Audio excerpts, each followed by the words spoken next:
Hi, welcome to the Dee-Brief Show, your weekly 30-minute boost for clear, confident and compelling communications.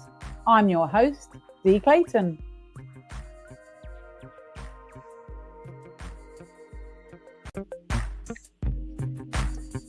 Hi, Will. Good morning. How lovely to see you, and welcome all to the Dee-Brief Show. Today we're going to talk about personal development and personal growth. I'm very excited. This is probably my favourite subject because I made a career out of it. Yay! And we're going to get personal today, aren't we? We're going to talk about our experiences as well as those of our clients, aren't we? And I think that's when I speak to most of the, if not all of the professionals in this field, there's always a personal connection to personal development. Yeah, and that's and how what drives people into that career. Absolutely. So before we get into that, could you, for some of our listeners who maybe don't know what personal development is, I mean, we could call it personal growth, but what's your definition of personal development? I'll give you a one-word answer: essential. But I mean, I'll give you the dictionary definition, and then I can tell you about my interpretation. So it is the process of improving self-awareness, self-knowledge, skills, and potential, with the aim of enhancing quality of life and achieving personal goals. So it all sounds absolutely fantastic. Socrates said, way before this dictionary definition was ever written, know thyself. That was like the highest achievement that you could attain during your lifetime, just to know thyself. And I think for me personally, it's about living on purpose, with purpose. So that self-awareness part, empowering yourself. I think it's probably the biggest gift any of us can give to ourselves, is to develop, not just turn up and cope, is figure out what's going on and why. Yeah, and Susanna, one of our guests, talking about the motivations the other week, she was saying about the hierarchy of needs, Maslow's hierarchy of needs, and self-actualization being at the top of that, which is all around knowing yourself. And so it's all connected, isn't it? And obviously then it would be a subject taught in schools because it's so important. I think I might have missed my class of personal development. Do they do it nowadays or not? Well, that's my teacher calling. They do. There is like an element in PHSE, I think it's called, like the extra stuff that they cram into one session around all the, the hard subjects like maths and science. So they cover it a little bit. I certainly remember in my school it was not the main feature. Yeah, so knowing yourself and communicating well and understanding others and showing empathy, developing relationships. It was kind of just hoped it would find its way into your life somehow after you left school or while you're at school. Definitely not a subject in my school. Shame. Yeah, and I think some people have taken this up now and it's more in schools these days, but for some of us that it wasn't in school, I mean, that's really going to be part of the question today, is how do we get into it and how do you discover it is a topic that you might want to know more about. And also some of our listeners may already be on their personal development journey, either consciously or unconsciously, and want to know, what's next? Well, I've done this course, so I must be finished. Is that how it works? Well, no, that's what I like about it. I do like a challenge that has no end. I'm probably a little bit sick in the head or something, but I do like something that you could just continually keep getting, I wouldn't say better at, but more comfortable with, because I think sometimes the personal development journey can feel a little bit awkward. It can feel clunky. You can find yourself suddenly not relating to things that are very, very comfortable for you. So it's coming out of that comfort zone and breathing that new air, and it's like, it can feel a little bit odd and a little bit uncomfortable.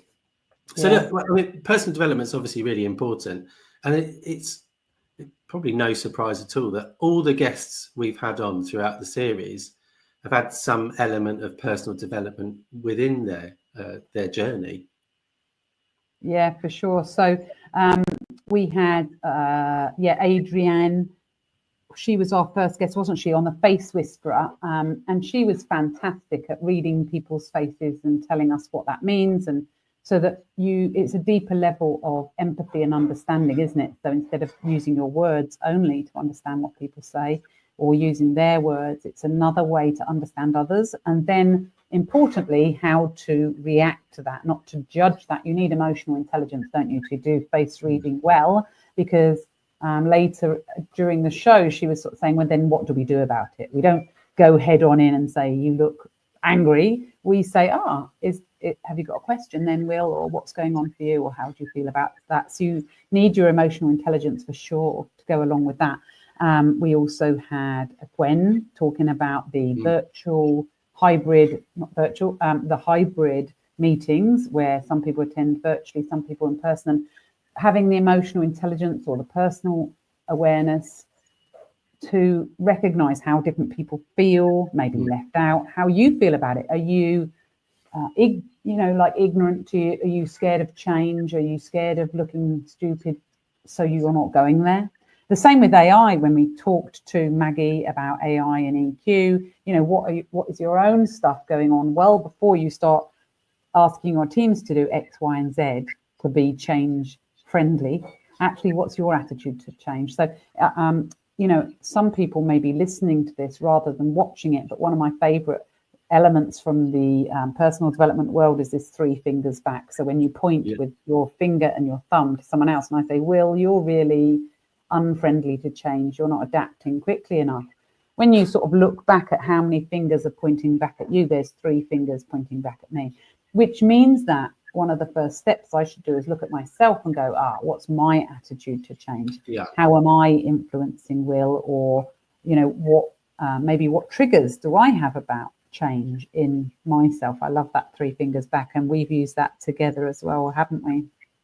We have, all of these little tips. This is why I like the area of personal growth so much, is because it's not a one-size-fits-all approach, and you can see, or you can hear the penny drop, and you can see the light go on for people depending on where they're at in their, let's call it their lives rather than their personal development journey, because that's what we're all on. During their life, something will really resonate, and it could be the 3 fingers pointing back at you. It could be part of the communication model from NLP. It could be just something someone says on stage during a TEDx talk, and it changes everything for you. It's one of the only areas of life, I think, that has the ability to reinvent you on the spot. I think I had one of those. I'm not sure if you were at the same conference as me. I think you were, when I heard Darren Hardy on stage talking about the compound effect. Were you there for that one? I don't think I was, no. But I've read the book that has it in it. Yes. And that was one of those moments. I was well into my personal development journey, but this was still maybe, I don't know, I'm guessing, but let's say 7 or 8 years ago. And he really got me into this idea of the compound effect and exponential growth, and that these small, seemingly insignificant changes multiply over time to make something massive over time. But you've got to stick at the mini things in order to see the big thing. And that really made a very practical, significant change to me in my life and what I did. But one of the absolute, we're always very keen on taking action after things, aren't we? So one of the actions I took was to wake up an hour earlier. At that time, I was working in corporate. I think it was my last corporate job, in fact, before I set up my business, maybe. I'm not sure, but it made me get up an hour earlier, and I did that for 21 days to stick the habit in place, even over weekends, because it was like a 6:30 start, I think, at that time. And then since then, I've changed it to a 5:30 start. Now, I don't always do it, and sometimes I fall off the wagon, but as a goal of mine, especially in the summer where we're recording this now, I've been getting up at 5:30, and you get so much more time to do all the other things you say you want to do but never have time, which is the exercise, the personal development, the getting ready, the eating the right stuff, all of that. So it's compounded. And that was a brilliant moment in time. Have you listened to a speaker or a book particularly that has done something like that for you, really made a very practical change in your life? 100%. Like I said, I've read a lot of books, listened to a lot of podcasts, and seen a lot of people speak at events. But the thing that probably unlocked that for me was Jim Rohn. So it was a talk about blaming the weather.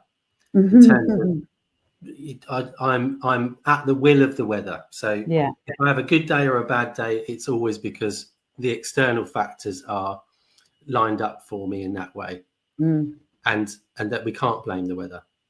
And it's the same with sort of setting your sails. I think he talks about it in the same talk. We can't control the sea, but we can control how we set our sails. Yeah. And you can only really set your sails correctly if you understand the elements that are at play. So yes, the sea, yes, the wind, how tired you're feeling, how competent you are on a sailboat. Like, all these things are skills that you can acquire, but at some point you've got to decide, I'm not just going to let the sea throw me into the rocks, or the weather determine that I'm having a bad day, and that's that. I'm going to take action. I'm going to control things that I can control. So yeah, that really unlocked things for me and got me looking into personal development for myself, but also as a transformative vehicle to invite other people to come on the ride with. Yeah, fantastic. So I'm wondering, how did you first get into personal development? And then if you sort of go quickly back to the beginning of the journey, what was it that came about for you, or a book that you read or a person that you met that got you into personal development, if you want to call it that? It was a very accidental introduction, really. I had, I'll cut a very long story short. I was a guinea pig for somebody who was training to be a life coach. And I figured at the time I had lots of the building blocks I thought were essential for being a good version of me in place. I was newly married. I had a nice house. I had a nice car. I had a good job. I had everything I thought I needed. And so I kind of thought, well, do your best. I'm not sure what you're going to learn from me, but I'll at least be compliant. And I went through this coaching process with this trainee who had literally been given a set of questions to ask. These are good coaching questions, and they'll make good conversation starters. So I'm not answering these questions. And then I suddenly realized that something was happening to me in the process of somebody asking me questions I'd never asked myself, and challenging certain things that I said. And over the course of just a few sessions, I had changed completely.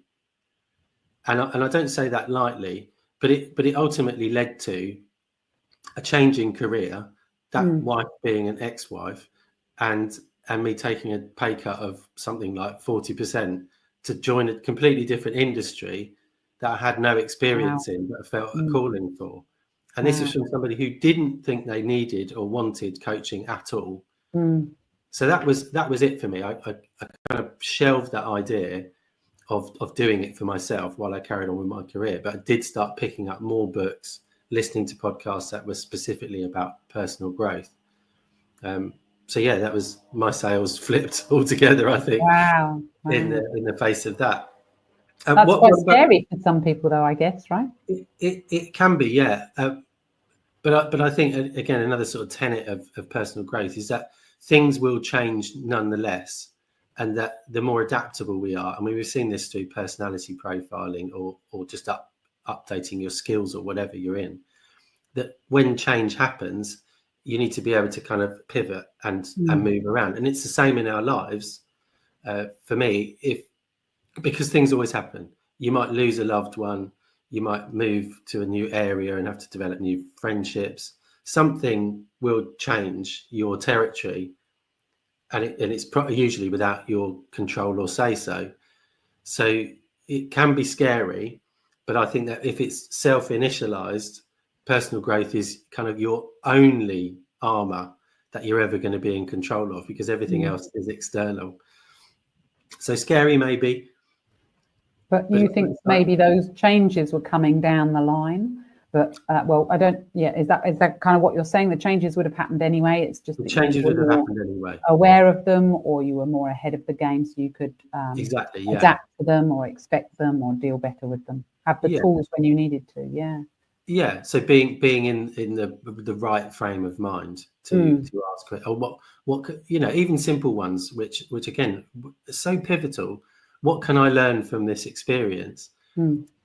Asking yourself that question consciously when you're going through a really terrible time is kind of, is not on the hierarchy of needs really initially. If you're in survival mode, being able to sit and reflect, what do I need to learn from this experience? Yeah. I joke with some of my clients when they keep getting learning after learning, because we turn these sort of what might be labelled a negative experience maybe sometimes into a learning opportunity. We're like, haven't I had enough learning opportunities? Is sometimes what I say to myself, how many learning opportunities do I need this week? Exactly.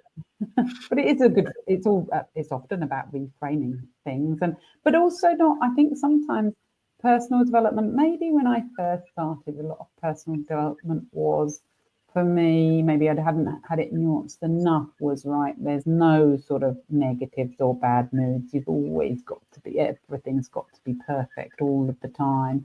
And I think over time you realise that it's not about that, it's about making the negatives smaller or pass by quicker or dealing with them better, so the dips aren't so low. It's not that you don't have dips, but the dips hopefully aren't so low, or you come out of them and your loved ones come out of them better than if you hadn't had the personal development. Well, exactly. And I'll be completely candid that I didn't know I had ADHD until I was in my early 40s. Well, I kind of did, but it wasn't. What, you're over 40, Will? It wasn't written down by anyone anyway. And so there are a couple of things in there that people who have the same as me would recognise, the kind of emotional roller coaster that you can go on, and sometimes the weird relationship you have with motivation, seeing things through or getting things started. And so I selfishly wanted to find out more about that to regulate myself. So the studies were completely selfish, but they didn't hurt anybody else. So me pursuing this knowledge, this personal growth, wasn't hurting any. Well, my ex-wife would probably argue the opposite, but it didn't hurt anybody in the process. I was just literally looking after myself and trying to figure out what was going on. So go back to what you said. It's that arming yourself with some tools, some good questions to self-coach. Because I say to a lot of my clients, like, if I have a client that lasts for 3 years, I've failed. So don't come to me for your personal development. Come to me to help you start the journey, and then you've got to continue that on your own. Because it is, it's more empowering, I think, if it comes from yourself. Although saying that, I mean, I used to have that belief with my early clients. I was very much like that. Not on the 3 years. I was like, if you need to work with me for more than 6 months, then that's it. You should be self-sufficient. But what I realised after that, as I've gone through my journey, and I'm something like 17 years into running my own business now, and I think you've been with us now, 6 or 7 years. So it's a good old journey. What I realised was I was doing quite a lot of that. Now you need to be independent. But then I found I wanted some coaching and ongoing support, just because that's how I get motivated, is somebody asking those questions, and they don't need to know the answer. They just need to help me to talk it through, or to ask the right questions, or to challenge. So, almost all of my 17 years that I've been in business, I've had some sort of mentor, coach, guide, helper that is helping me to continually develop and challenge myself. So I'm going to slightly disagree on the kind of 3 year thing from that front, in that I think your role changes as you stay with someone for longer. You go from mentor to kind of coach, if you like. Yeah, it's an iterative process, and you obviously can kind of upgrade yourself, and then you might need to be asking different questions of your clients. So absolutely, it's more that if somebody came to you with one specific problem, then when that keeps repeating, then if you haven't said to them as a coach, this seems to be a pattern rather than this seems to be a situation. That's what I mean about that. So you're absolutely right. I think I've remained open to coaching and mentoring as a professional. There's no top of the mountain. There's just people who have a different view, and it's really, really handy to tap into that sometimes. So like you said, a coach doesn't need to have the answers. In fact, I'm really grateful that we don't, because dealing with industries as diverse as banking, pharmaceuticals, the NHS, you name it, manufacturing. We can't know these industries inside and out. We can understand where the client is and where they operate, but we can't understand the intricacies of being a CEO of a manufacturing company because we've never been one. I don't know, you haven't. No, I haven't. So we have to just have a set of tools that are applicable to everybody. And yes, there are certain questions you can't ask a new client because they'll probably be really intimidated by it. I'm not prepared to go to that level yet. I'm not ready to see myself in that way. So remaining open, I think, to it is a really, really good technique. So go on, carry on. I was going to say there's a couple of really interesting things there that if we've got time, I'd love to go down, like firstly the tools route and then the being ready route. So maybe the being ready route is first and then we'll come back to tools, because there is a thing about being ready, isn't there? So in my corporate life, so I experienced many training courses and most of them were pretty awful, to be honest, but some training courses really did make a difference. Now, looking back, I realized that neuro-linguistic programming, NLP, that I'm a fan of and you're a fan of, was part of those training courses. Now, there's probably something else going on in those training courses that I haven't studied, but to me, all of the elements of a successful training course that made me do something different or encouraged me to do something different was based on NLP, not that I knew it at the time. So, and lots of other things that I did as well that were successful had NLP in without me actually knowing. So I was doing personal development, but I didn't know that, and I didn't call it that. I was doing goal setting. I had a goal to go to Australia, and I ended up working for Jacobs Creek, where you've got frequent travel to Australia. That wasn't a coincidence. That was a goal. But I didn't have it in I didn't really know I was doing it. So I'm sure everyone's doing personal development or personal growth, but it might not be labeled as such. So the first time I came across it was actually when mine wasn't quite as calm as yours. I had been involved in a car accident. It wasn't my fault, I'd like to say. Somebody went into the back of me when I was driving an hour and a half to work every day in the olden days when I used to drive an hour and a half around the M25 to get to work. And somebody went into the back of me at 50 miles an hour and I got whiplash. But I did know enough about personal development then to go, well, I'm very positive I won't have whiplash. So everyone's saying we need to be careful about having whiplash. And I said, I haven't got whiplash. Actually, I don't think it was personal development. I think it was denial. And about 2 months later, I hadn't sought any help. I hadn't asked anyone for help. I hadn't been to a doctor. I hadn't done anything at all. I remember very vividly going into a swimming pool and I couldn't move my arms. And I thought, well, how am I going to swim? How am I going to swim if I can't move my arms? And I thought, right, I better get back out the swimming pool. And that's when I thought, okay, I'm going to ask for some help now from, from somebody that can help with the physical side. But, looking back on that, what mental beliefs did I have in my head in order to not have gone for help sooner? So all of that started getting unraveled. But that wasn't why I went for help. I went for help for the physical stuff. And then I spoke to some people, and then eventually I got a couple of £1,000 insurance money for my accident in the olden days, which was good enough money. Yeah. And I decided that I'd heard some people talk about this thing called life coaching. So the same as what you're saying, Will, and we do executive coaching, which isn't life coaching, but it has some life coaching elements within it. It has some sort of crossover. So I did this thing called life coaching. And I went to somebody that was recommended. I didn't really know about NLP, but she was NLP trained. And just from the first session, it was absolutely amazing. It was simply amazing, which is why my business is called, as you know, Simply Amazing Training. It's called that because I found NLP as a tool so amazing. And literally after the first session, she's sort of drawing out this stuff that's going on in my head that I didn't know. And I'm looking, going, that is amazing. How can you know all that without me? Well, because I didn't think I did know it. Consciously I didn't know it. And I'm like, that is amazing stuff. And that's what sent me on the path to then spend my next 1 or 2 years whilst I was in corporate, spending every single holiday I had going off to an NLP course for a week or 2 weeks, or training, or training in India to do more NLP or whatever it was. I just try to do more and more personal development every opportunity I could. And that's what started me off. So yeah, being ready is quite an interesting topic, because I expect when you work with clients, you find some of them are really just wanting a practical answer to, I've got this problem with so-and-so at work, how do I deal with it? But then it tends to go down another path as well.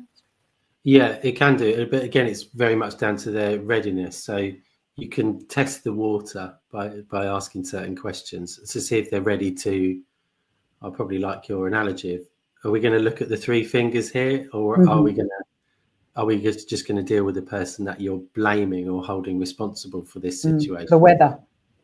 The weather, is it going to be the weather's fault again? Yeah, I think being ready is really important. I kind of, the analogy I like to think of, it's like sowing seeds. So personal development is kind of everywhere. Once you become attuned to it, it's in podcasts, it's in talks, it's in books you read, it's in movies that you watch, and it's just in conversations that you have with people that are at different parts of their evolution, so to speak. But if you throw seeds on a car park, the chances are nothing's going to happen. They're still really good seeds. They have potential.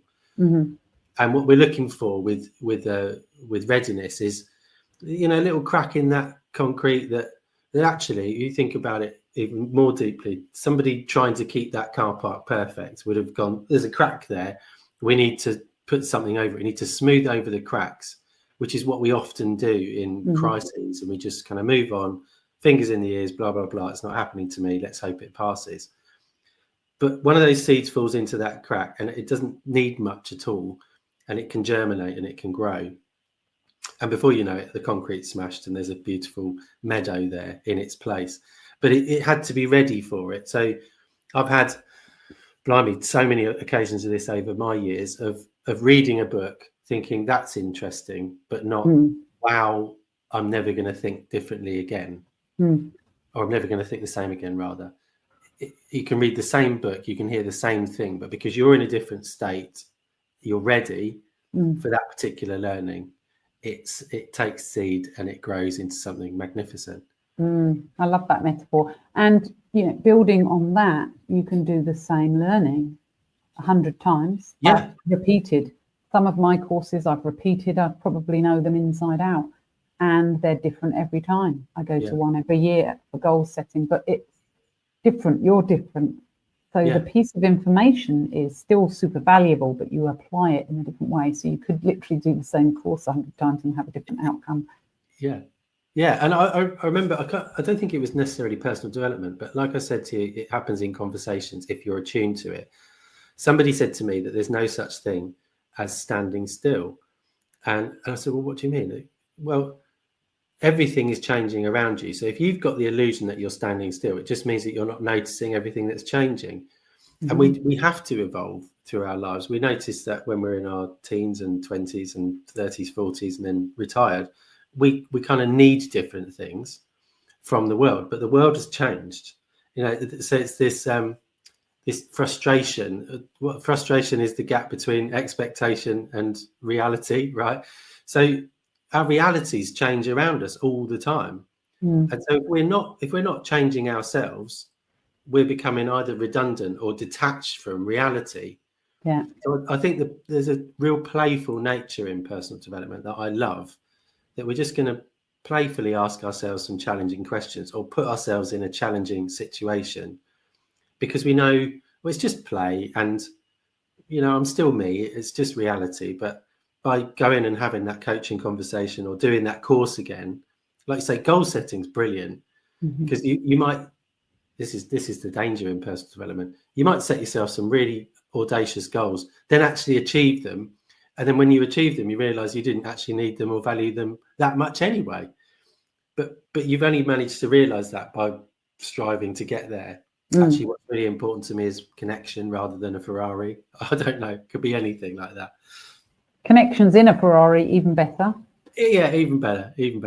Yeah, and that's about being constantly looking at your goals. So setting a goal and then reviewing it. This is probably back to the whole having a coach for a longer period of time. is that you can notice earlier if your goal isn't that same goal. Do you need to update it? Do you need to adjust it? So I think that's fantastic. You know, we're coming towards the end of our time. I feel like we've only just started our conversation. Obviously, it's a passionate topic of ours and of our guests. So we talked earlier about some of the guests that, you know, have been in their answers to us in their topics is personal development. There was also Danny who talked to us about how to have collaborative communications with customers, and that takes loads of personal development. And we talked about personal development in that as one of the things that she'd done as part of her success. So go back and re-listen to that show if you fancy that.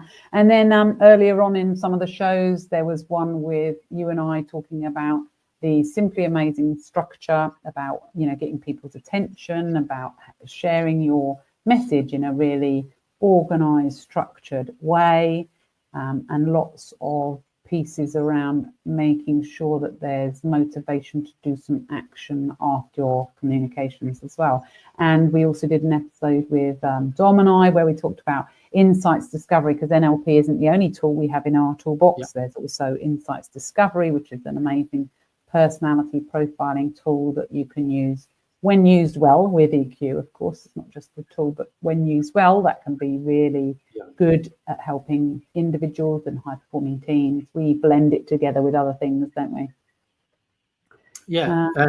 Maggie was the conscious leadership. So even though she was talking about AI and technology, it was that in order to lead change in that environment, which can be quite intimidating, as we heard, to lead consciously. And you can't really lead consciously unless you've got a high degree of emotional intelligence and self-awareness. Which was her first step, wasn't it? I think was one of her first steps, to be about self-aware. Yeah, exactly. And there's other tools. We use motivational maps, which Susanna was talking about. And we also end up reading and learning all of these other things in the world of personal development that you may not be consciously using, but you are pulling in from all these books that you've read and podcasts that you listen to, and your own coaches and your own mentors using things that have worked with you. And it's just like you said, there's no end to it. It's forever growing, and that's what makes our lives really interesting, isn't it? It is. And I think just to kind of wrap it up, really, is for you to ask yourselves, you know, where you're at on your personal development journey. If it's something you're yet to explore, then where do you start? It's a really good question. Where do I start? But knowing that there's different people in the industry that have different things to offer, and they're all brilliant. That's why there's not just one resource for personal development. It depends where you're at, depends what you're working towards. It depends what resonates with you. So I've had a number of different coaches over the years, and then I'll move track and I'll use somebody else for a more specific question or challenge. So is that your advice then, to kind of identify the biggest area that you want to do something in? So if it was, for example, we attract obviously a lot of public speaking clients who want to help be more confident with their speaking. We attract lots of executive members who maybe want to get better at getting up to the next step, or they want to lead their teams better. So sort of think about a more of a problem area, or a challenge area, or a growth area, or a goal.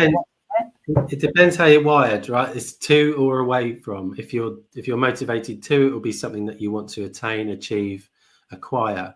And if you're motivated away from, it might be something that you really struggle with. So if there is something that you're kind of ignoring or skirting around, avoiding, that if resolved would help you elevate to the next level, it's a great reason to get in touch. And I think Dee and I are both seasoned enough to know that if you got in touch with us, let us know a challenge you've got going on or a goal you're working towards. If we can help you or not, we will help you by telling you who you should go and speak to, or what book you should read, or what event you should attend. So I'd just say remain open to the possibility that you can be an even better version of yourself, because that is definitely true for all of us, 100%. Absolutely, for all of us. Wow. So I feel that we should just carry on at least 10 more episodes on this. But for the sake of our listeners who may need to get on with some other things now, I'd like to let them, you know, percolate what we've said, and encourage you, our listener, to do just one small step. Remember the, you know, exponential. It doesn't have to be a giant step. It might just be buying a book, it might be listening to a podcast, it might be re-listening to this show on writing some notes. It could be anything, but just take that tiny step and see where that leads for you. Lovely to have a little chat with you, Will. We'll be a bit informal today and just, chew things over, and maybe if our listeners enjoyed that, we might do some more shows a little bit like this. It'd be lovely to do that. Let us know. Shooting the breeze. Indeed, love it. So do tune into the next Dee-Brief show as well. We look forward to seeing you there. But in the meantime, thank you so much, Will. And thank you very much for listening, guys. Thanks, everyone. Thank you. Thank you so much for joining us today. We look forward to seeing you next time. And if you've enjoyed this, please do share with friends and colleagues and let us know on the socials below.